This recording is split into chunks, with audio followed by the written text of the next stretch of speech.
Welcome to Pure Happiness Coffee. Pure Happiness Coffee is a poem, an artwork, and a community dedicated to becoming better stewards of our world's favorite beverage. Each episode of Pure Happiness is a short glimpse into one individual's coffee journey, a journey that, finally, connects us all. Episode 3, Standout at Drip Coffee Makers SOHO. Today on Pure Happiness Coffee, I revisit an event at Drip Coffee Makers in SOHO on May 29, 2022, with Alexander Ruas from Standout Coffee. In the first episode, I made clear my unrepayable debt to Nigel Price at Drip Coffee Makers, and I will also include Alexander of Standout in this non-equation of debt without credit.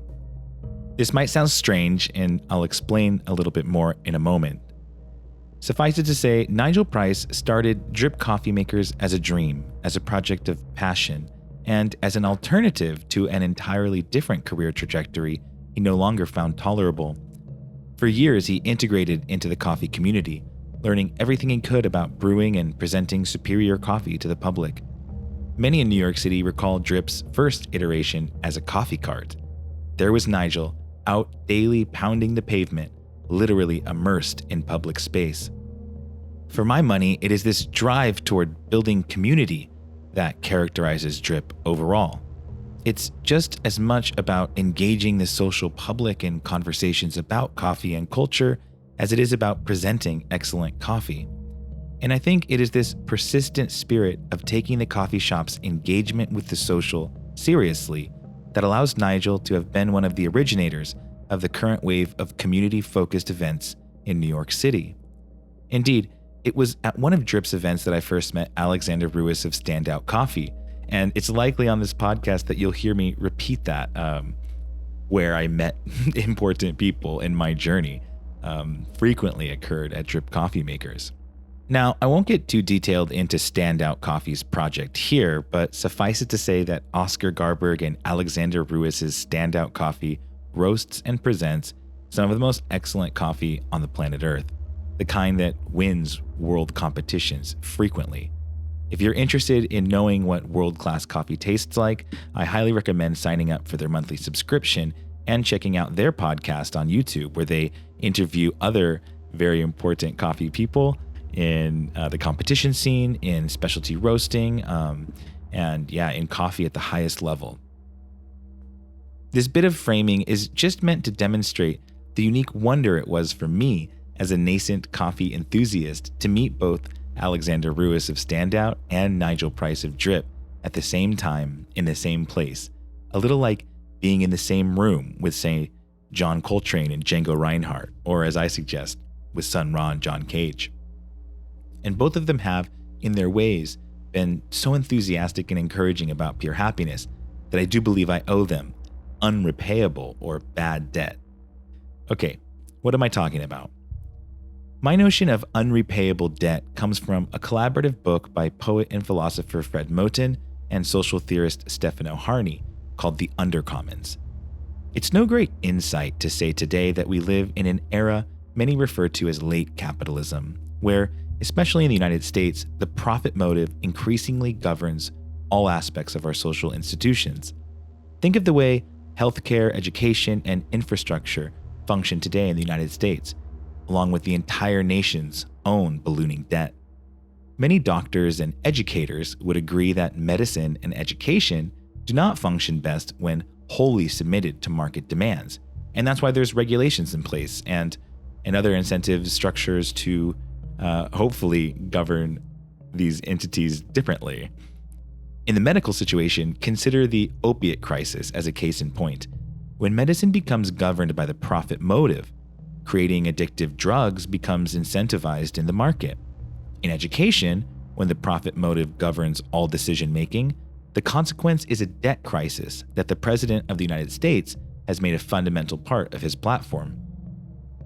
But for Moten and Harney, both professors, despite the university's increasingly financialized existence, there still remains what they call an Undercommons. That is, the kind of social activity that isn't about just getting a job or learning skills that have immediate market value. Instead, they focus on areas of education that are more diffuse, more ambient, even counterproductive.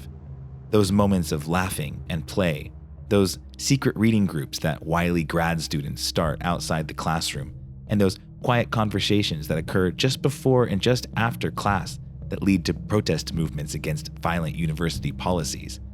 This kind of relationship building, the kind that exists within spaces otherwise devoted to profit, but that use those spaces for other ends, they call the realm of a kind of sociality governed by bad debt. Here, there is no creditor to collect on the debts that we give one another. This is why it's bad debt. It's just people being friendly with one another and creating social obligations out of genuine care and passion. This is the kind of debt we create between one another that we might also call friendship, love, motherhood, family. How could you ever pay back your mother in money for what she's done for you?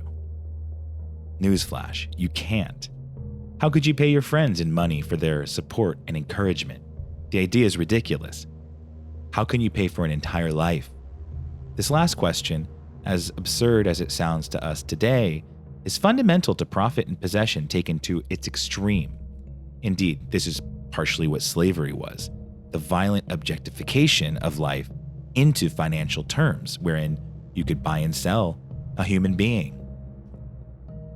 A couple years ago, Nigel began hosting near-weekly meetups at Drip Coffee SOHO, small meetings between roasters and customers, producers and baristas, industry professionals, and the public. And these, thankfully, are still happening. So if you're in New York City, follow Drip to attend them. Free and open to the public, these events foster community that is, yes, oriented around coffee, but has drawn both industry professionals and a public who are increasingly engaged in learning about coffee and just having interesting conversation. I've had wonderful conversations with anthropologists, software developers, photographers, writers, artists, as well as exporters and importers, roasters, baristas, and more. In this way, these meetups are, yes, oriented around coffee, but at the same time, they foster space between the moments that we drink beautiful coffee. Charged by the magical elixir of coffee like Standout's incredible alchemical potions, at these events, conversations were born and relationships were made, and they still are today, that create a different form of relation than the one defined by just buying and selling coffee. It is this kind of immaterial value that emerges from these kinds of activities, a kind of value that has no market price, that evades creditors at every step, that fugitively sets us both apart from the world and puts us even closer to it, where friendship is made, where love happens, and where political change originates. May 29th, 2022. An incredible summit of tremendous excellence in coffee yesterday, an event I was so happy to attend and be made to feel like I belong at. An incredible cast of coffee characters and luminaries dotted the foyer of One Hudson Square to listen and learn, enthralled by the expertise, skill, love, and superior coffee shared by Alexander Ruas of Standout at Drip Coffee, New York City, in a collaboration that can only be likened to those strange moments in history where masters meet. Thank you for sending up flares of light over the coffee world. Coffee, like everything else, undoubtedly exists in the capitalist hellscape of the present, but these intense, committed, serious, and joyful stewards of coffee demonstrate a world pushing through the ruins of history into more beautiful futures. To be joined by so many other serious coffee souls was a delight, and more than that, conjured something like what Alain Badiou calls an event, a bursting through the fabric of reality, a tear in what we think we know that gives us a reason to continue our committed march toward ubiquitous excellence. The utopia that escaped for a moment into our lives will not be forgotten. It is this obviously passionate, good-hearted, strong-willed community that really draws me to coffee, and it was brilliant to feel part of it.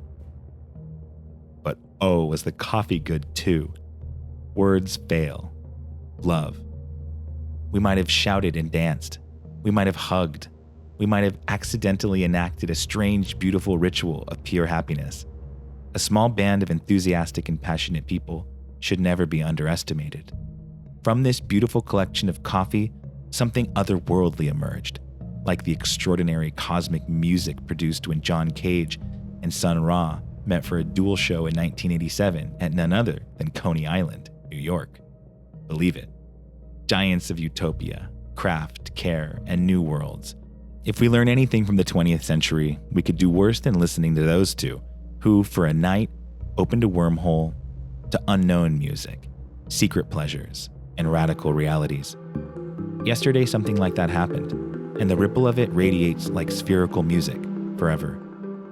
Thanks for listening.